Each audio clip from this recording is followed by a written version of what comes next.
Okay, guys, so we had a UFC card over the weekend, UFC Vegas 108, Tyra versus Park, and we're gonna go over the results. Um, pretty pretty decent card overall, I suppose, but um,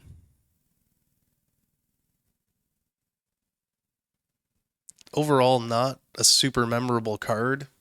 Um, two liver kick KOs, which is pretty uh, rare, I suppose, in a UFC card. Uh, but yeah, we'll break it down starting from the first fight. We had Pierre Rodriguez and Ketlin Souza. It was a fight, pretty competitive for the most part, but you could just tell that Rodriguez's skills just outweighed those of Souza's, and she ended up getting Rodriguez ended up getting it done through control. Um, I would say more effective striking. Souza has some defensive deficiencies, so she is almost always on offense and not really worrying too much about defense, and I think that costed her in this fight. Um, yeah, overall, not much more to say about this one. We had Rafael Estevam and Felipe Bunez. Um, Again, pretty visible skill differential between the two.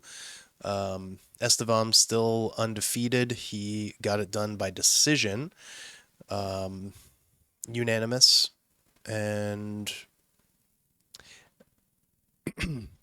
another fight that wasn't like super exciting. It did get a little bit competitive at times, but it I don't know.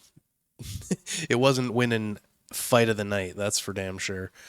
Um, Estevam, like I said, still undefeated.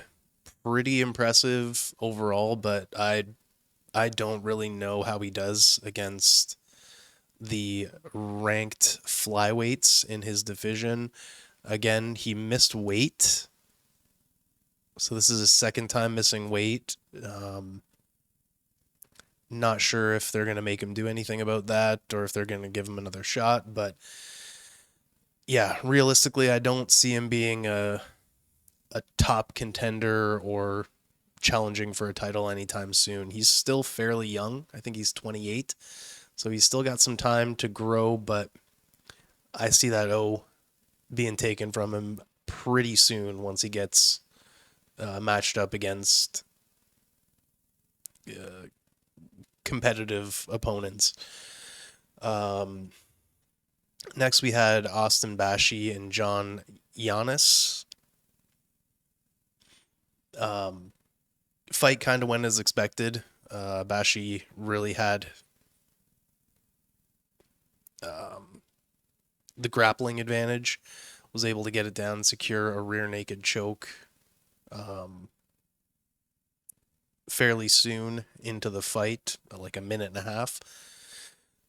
So we got that done kind of the way we thought it was going to go, judging by the odds. And yeah, next, we had Nick Klein and Andrei Pulayev. Listen, Nick Klein was looking pretty good in the first round. He was uh, controlling in the grappling. He was landing some decent shots when he had Pulayev up against the cage. Uh, wasn't really able to let him get off much offense, if any, in that first round. But the second round was a little bit of a different story. He started try to control, was a little bit less successful with his takedowns. Um,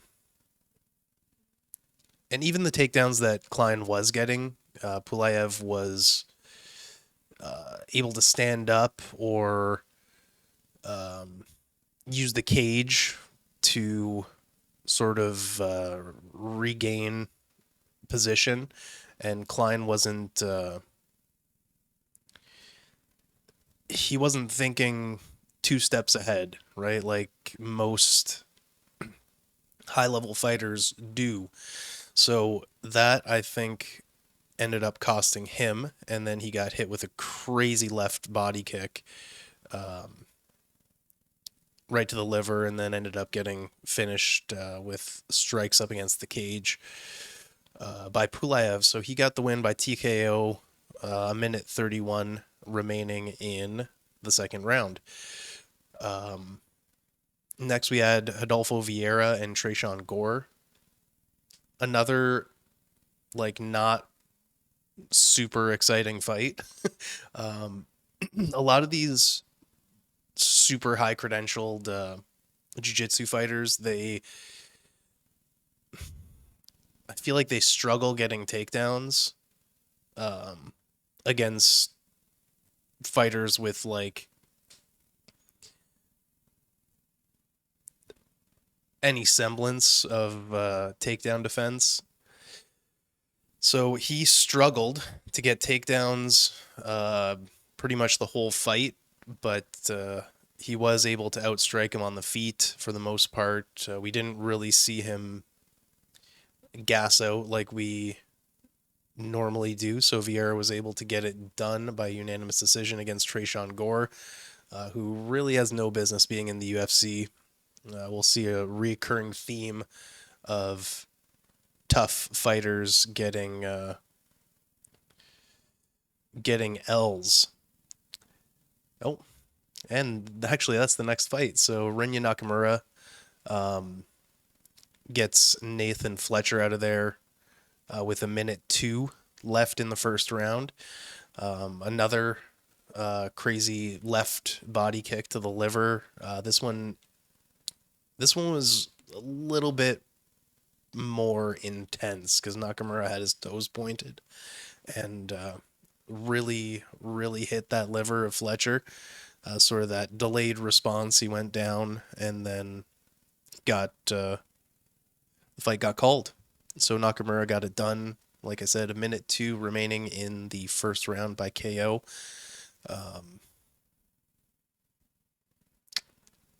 Not looking good for Nathan Fletcher. Let me see here. I just want to look into something here quick. Yeah, he's down to 9-3.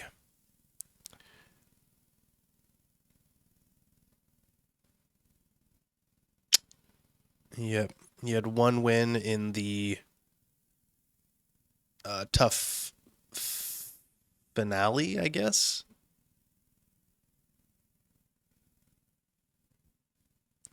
Against that Zigimantas guy.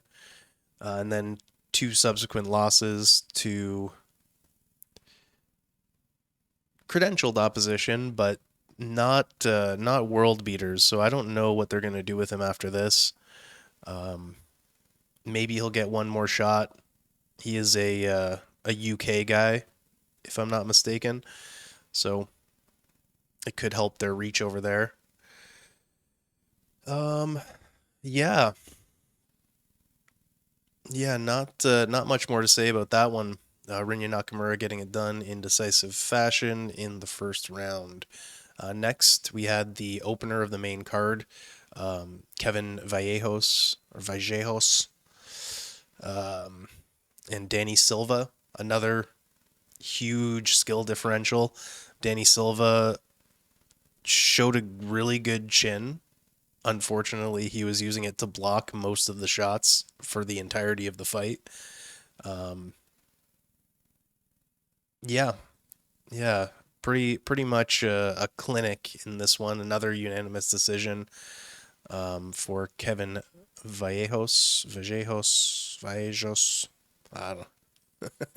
I am I'm as gringo as it gets, so forgive me. Next, we had Neil Magny and Eliseu Zaleski dos Santos. Wasn't expecting this outcome. I thought if Neil Magny was going to get it done, he was going to get it done over the course of the 3 rounds and maybe pull off a decision. Wasn't expecting him to get a KO. That happened with 4:39 left in the second round. So pretty early on in that second round, Magny clipped him with a knee to the head, I believe. That sort of initiated a sequence of ground and pound, and ended up taking the back and just sort of pounding pounding our Brazilian boy out. And yeah, Neil Magny still getting it done. Um, in the lead up to this fight, they were showing some graphics on screen, like what records Magny holds in the division. It's pretty wild. So he's had now 35 fights in the UFC, and I think his significant strike total was only somewhere around like 1,400 over the course of 35 fights, which averages like 40 strikes a fight, 40 significant strikes a fight, which is pretty wild. Not the greatest stat, but anyway, Magny gets it done. Um, Here's where my parlay fell apart. I don't know why, but I trusted in Nora Cornell. Um, I had reservations, obviously. Hosa is much more credentialed, much more well rounded, much more experienced against high level opponents. So I don't know why, but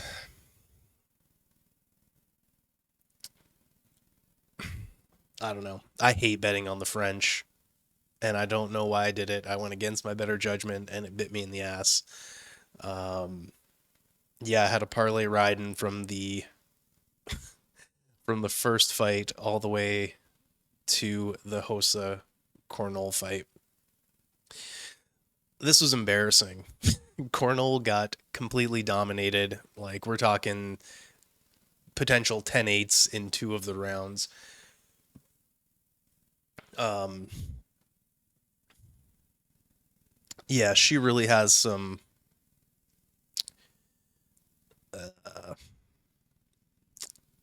thinking to do. She really has to focus on her deficiencies and make some improvements, or else she is probably going to fall out of the rankings in an already thin division. So yeah, it is what it is. Hosa got it done. Should have seen it coming from miles away, but it is what it is. Next, we had the fight of the night: Elves Brenner, Esteban Ribovics.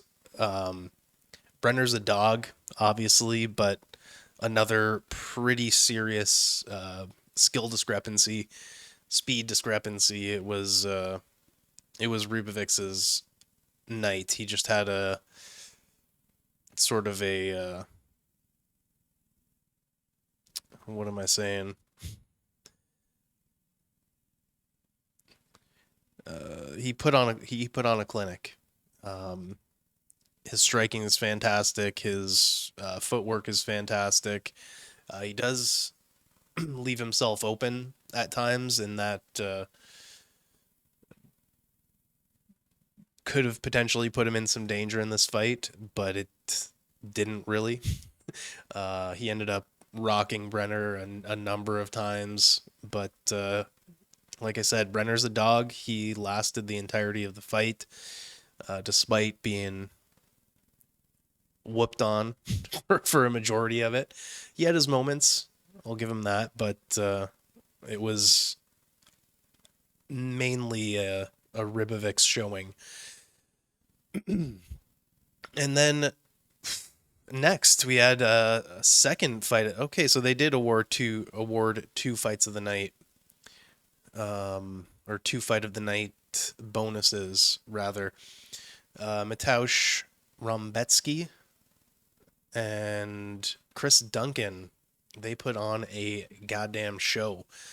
This was a wicked fight. Again, not necessarily an outcome I was expecting. Um, I was thinking Rombetsky was going to be able to maybe get him down, maybe really implement his wrestling and control Duncan on the ground, but that didn't really happen. It was just a straight up kickboxing fight for the most part. There were some takedowns attempted. I'm not even sure if any of them scored. Um, yeah, it was a war. Yeah. Duncan ended up doing some pretty serious damage to Rombetsky's right eye. And I think that was really causing him some troubles throughout the fight.